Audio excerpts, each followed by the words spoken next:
பாலகிருஷ்ணன் இணைப்பில் உள்ளார். பாலகிருஷ்ணன் வணக்கம். இது குறித்த விவரங்கள். வணக்கம் அஸ்வினி.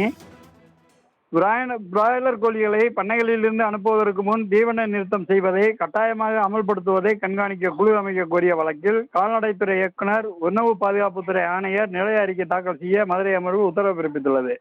புதுக்கோட்டையைச் சேர்ந்த ராஜ் முகமது உயர்நீதிமன்ற மதுரை அமர்வில் தமிழக கால்நடை மருத்துவ அமைப்பு வெளியிட்ட ஆய்வின்படி கோழிகளை வெட்டுவதற்கும் போக்குவரத்து செய்வதற்கு முன்பு 20 முதல் 24 மணி நேரம் தீவனம் நிறுத்தப்பட வேண்டும்.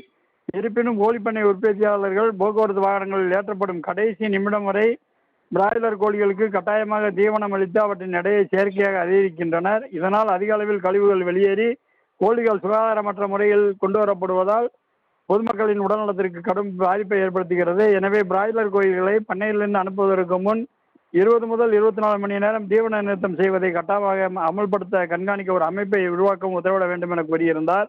இந்த வழக்கை விசாரித்த நீதிபதிகள் சி.வி. கார்த்திகேயன், சக்திவேல் அமர்வு வழக்கு தொடர்பாக கால்நடைத்துறை இயக்குநர், உணவு பாதுகாப்புத்துறை ஆணையர் நிலை அறிக்கை தாக்கல் செய்ய உத்தரவிட்டு வழக்கை செப்டம்பர் 8ஆம் தேதிக்கு ஒத்திவைத்துள்ளனர். அஸ்வினி, விவரங்களுக்கு நன்றி பாலகிருஷ்ணன்.